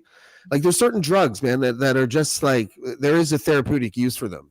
I'm just want to point that out. Yeah, and they're still gone, by the way. And they make you a better person too, right, Chris? Like, don't we have a scene from James using those same drugs on New Year's Day? Let's have a look at that. Let's watch it. Yeah. What do you got, Chris? What? You got it? I thought you said you had Not it. a logo. You just sent me a little That DM. was me. You're like That was me James sending New the Year's DM. Day video next. Now I got to go find it. Not I. Well, you asked for them all and had them all. You had Lock's I shitter emailed it video. to I you. figured you had yours for sure. Play me out, Johnny. Just play mine again. The guy with the large fucking head. Balloon-sized.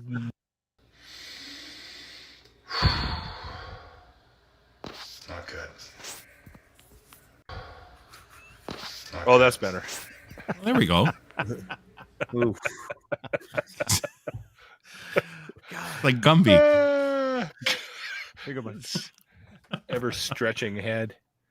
His ever stretching head. Anyway, should we finish with Ray's 2-minute drill? Might as well. Yeah. Who's Ray now? I need Route. Yeah, help me know out who here. Ray Route is. No, He's Ray's a our football guy. NFL Loves the yeah. CFL. Or the guy that loves the CFL. Oh, we've had remember? Ray on before. He was on the New Year's special too. Yeah. Okay. Welcome to the podcast, Lock. Yeah. When I saw the DMs about Ray, I was trying to catch up. That's all. Oh, sorry. Actually, My to be name's- fair, it was when we took over the show. You weren't there that day when we played that CFL crap. Oh yeah. That's yeah. right. I wasn't Came around. through I might not have been around. Yeah, no, you weren't there that day. You were on route to Hungary. I know we have a football guy that does like a football podcast. That's who this is. Okay, there we go. Yeah. Get there quicker there. Here's Ray Routh with his 2-minute NFL drill, everybody. My name's Ray. I talk about football, and this is the 2-minute drill. Yesterday was a content creator's dream. The Cincinnati Bengals downed the Kansas City Chiefs, and they won the AFC North. It also knocked the Chiefs out of the number 1 seed of the AFC, and there's nothing that brings me more pleasure than watching the Chiefs Kingdom cry about referees and call foul because Wonder Boy Patrick Mahomes can't get it done. But obviously, the story of the day was Antonio Brown losing his fucking mind and taking a shirtless stroll through MetLife Stadium. There's a 90% chance he's played his last snap in the NFL, but for the sake of us, I hope that somebody gives him another shot. Antonio Brown is the Lindsay Lohan of the NFL. It doesn't matter what he says. It doesn't matter how many times he apologizes. You just know there's a train wreck ready to happen between Antonio Brown and Urban Meyer. This has been such a great year for football fans. All right, Dean, I think that everything worked out pretty well for both of us this weekend. The Patriots and the Bills both secured playoff spots, and the Dolphins are officially eliminated. I mean, we really couldn't have asked for anything more. Josh Allen looked great running the ball against the Falcons. The Patriots laid a fucking beating on Jacksonville. Good day for us. Okay, real quick, Jamar Chase set a rookie record with 266 receiving yards. The Titans took the top spot in the AFC. Outside of Brown's antics, Tom Brady proved that he is still the greatest of all time, brought the Bucs back to beat the Jets. Aaron Rodgers probably locked up his back-to-back MVPs last night, beating the Vikings without vaccine-less Kirk Cousins. You know what's interesting about the CFL? If you kick the ball through the end zone, you score a point. It's the only league in the world where the punter has more points than the fucking quarterback. By the way, if you're looking for me this weekend, I'll be downtown begging for change so I can buy my season tickets for the Argos. All right, that's it for this week. Remember, you're all legit, kid. That was awesome. You're out with a big I love 'em. steamy dump on the CFL. That was awesome. Good. And the Bills made the playoffs, and they might win the AFC. So it just comes down to one game. The Patriots gotta lose. Bills. I love it because they'll just find a way to disappoint their Oh, I fans. thought it was over In the yesterday upcoming. too. He threw like 3 interceptions. They were up like 14 points. I was like, "Fuck, throw 3 more interceptions." You're going full Buffalo Bills. I was a fan back in like the Thurman Thomas, Jim Kelly days too, and it was that 4 stretch that just threw me. Yeah. I was like, I will never That was the cheer for that. greatest. I will That never was the cheer for best. that fucking team again. And I was diehard. I will never cheer for this fucking team again. After the second Super Bowl loss, I'm like, I'll cheer for him one more time, but that's it. After the third one, I'm like, just maybe. I love next it. time. And Greatest. after I the love fourth it. one, I'm like, I am never admitting to being a Bills fan again in my life. Yeah. I had so many friends that were Bills fans, and it was like, even as a Dolphin fan, I was like, loser. My brother was a Dolphins fan. That was the best part. It was like As a soon as rivalry Marino in the retired, house. I'm like, no, that's Yeah. it. I'm done. Speaking There's of something Antonio Brown, special about that Bills fan, though. Like, oh, they're nuts. Yeah, that That's commitment. all they have. They're kind of like the Leaf fan. They're like a Leaf fan. If the Leaf fans did crack, no.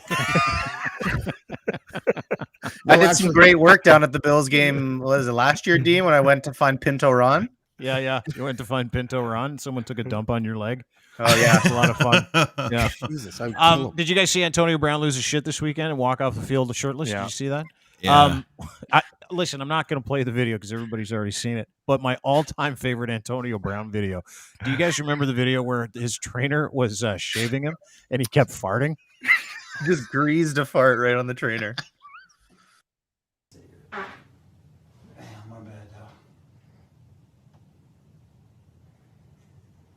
Shitty.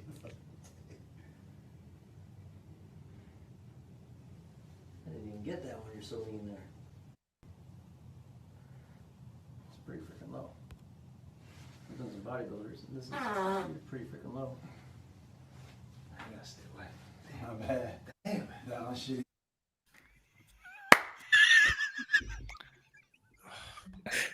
He's forcing them out. Like those were forced. Yeah, and he was being tickled like, by the ultrasound. You can't apologize for that. That was a loud fart. I don't know how people do that in front of other people. I don't fucking get it. Like, I'm embarrassed for him. As he's smiling ear to ear. Farts are funny. They're still funny. Yeah. In a close case like that, though, that's offside. Is there a culture anywhere do you guys know of that farts aren't funny? Like at all? My culture. Probably Russia. Whatever my culture is. Other than boring James. Yeah. Killaloo.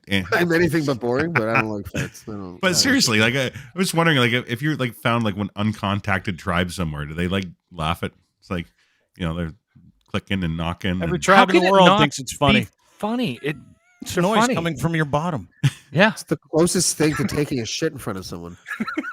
The reason why you can smell sometimes it is shit molecules are going in your nostrils. Yeah. I don't know. I don't understand what's funny about that shit. James, all smells are particulate. Let it go. I can't. James, fight. When you smell a steak, that means you're inhaling pieces of steak too, okay? We get it. Let it go. That's right. All smells are particulate. This coming from a guy who was so high still on New Year's morning, he was still hallucinating, by the way. Hey.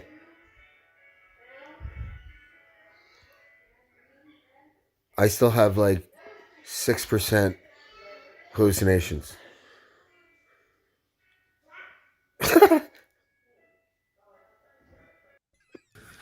Glad your head is as big as mine. Can we talk about your pajama top too? Your eyes look like the cat. You look like a chef. Baseball jersey. I thought it was a chef. I thought it was a chef coat. No, that's my baseball jersey from when I played rep baseball when I was young. Yeah. That's good. That's good. That's great. Yeah. Can we talk about your sleepwear? All right. That's it for us. Have a great day, everybody. That is Lachlan Cross. That is James D. Fiore, Ryan Lindley, and my friend Rookie. You can find us all on Twitter at Lachlan Cross, at James D. Fiore, at Ryan Lindley, at Rookie with like 100 O's. Don't worry about it. We'll figure it out later. And also Lachlan at 95.7 Cruise FM in Edmonton, host of the morning show. James D. Fiore, the host of Blackballed, the podcast, blackballmedia.ca, and of course, Ryan from the Sheeple Shepherd podcast. We'll see you guys tomorrow. We've got Imgrind on tomorrow to break down the Omicron numbers. Yes. Tomorrow morning, celebrity death pool picks too from the locker room. You got it going on? Did you take Betty White like we told you to? Betty White's dead. We don't pick the next round 15, until tomorrow. So, yeah. So she's off you can't pick her anymore. She's dead. Yeah. You know what? I had a good one for you too. Jake Paul. I think Jake Paul's going to die this year. I think Dana White's going to kill him. Under 50. Good call. Yeah, he's under 50. That's big points. Anyway, Kenny Rogers alive? No, he's dead. No, he died. Okay, that's all I got. Yeah, I love all the suggestions. You can get COVID from farts. Thanks, Mike. All right. Have a great day. We'll see you tomorrow, everybody. Thanks for doing this, guys. We'll talk to you tomorrow around 3 o'clock. That is the guys. Really appreciate everybody being here today. Thanks, buddy. We'll see Bonzi tomorrow as well, or maybe Wednesday. I haven't decided, but that's it for us. Have a great day. Don't forget, you can get everything we do at deanblundell.com. Thanks to our friends and sponsors over at Easy Auto Financial, making it super easy for you to get into a car. It's mega simple. All you got to do is go to Easy Auto Financial, sign up, give them your details. They'll find the car that you want, find the car that you need, give you the financing. They won't charge you for it. EasyAutoFinancial.ca. Also, our friends at Domination, it's AI for people that produce content. If you have content that you produce and you want to do promos and it takes you forever to edit, don't worry about it. These guys know what they're doing and they make it easy. 70 pieces of content can be produced in like 5 minutes. It's unreal. Try them today for free, dmntn.com. And last but not least, of course, Ed's Fine Imports and his Gitch. If you haven't figured out that his Gitch are the best Gitch, specifically the black ones, I call them camo, just in case there's an accident. Pouch in the front, luxury underwear, boxer briefs, edsfineimports.com. Check them out today. Gitch 3 is your promo code. He'll send you a free pair when you order 3. Clothing for men and boys, edsfineimports.com. That's it for us. Have a great day, everybody. Appreciate you being here. We'll see you tomorrow at 3 o'clock. Bye.